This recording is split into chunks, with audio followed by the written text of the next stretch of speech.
Almost burned my eyebrows.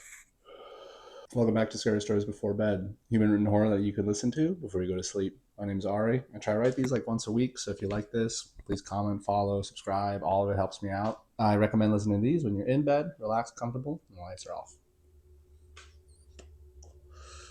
It started when Jenny went missing. She was part of the kindergarten swimming class that the rec center would host as part of their after-school program. There was only one pool, but it was huge. There was a shallow end, several lanes for lap swimming, and then it would drop off suddenly into the deep end. It went down nearly 30 feet for divers and scuba classes. The kids were always afraid of the deep end. Perhaps it was generational. Even with the pool lights, the far end of the pool was always much darker. But it was a pool. There was nothing there, just lost swim goggles and pool toys that drifted too far. Yet, after Jenny disappeared, not a single kid would step foot into the water. Management looked over the security footage from that day. Jenny was seen swimming with the other kids when she branched off from the rest of the group. Her teachers noted that she was the strongest swimmer and said that she had wanted to try and swim the length of the pool, all the way to the deep end. She managed to reach the other side, raised her hands victoriously, and then began to swim back.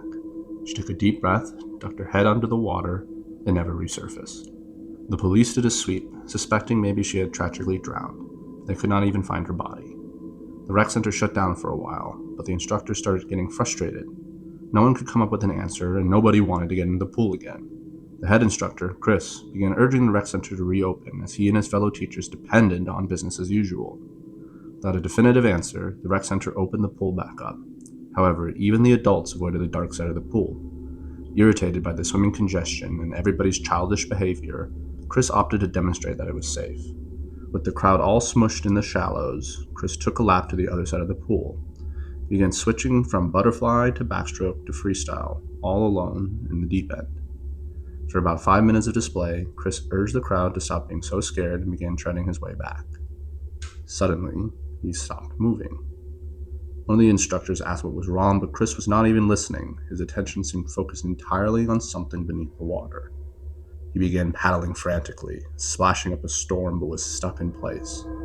In a flash, something inky black slithered out of the water like an anaconda, wrapping him up.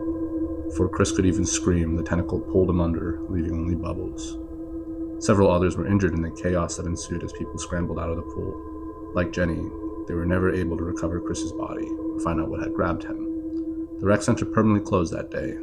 Whatever it was, hopefully it starved with the lack of victims, or maybe it slithered away to look for a new pool for a hunting ground. Thanks for listening.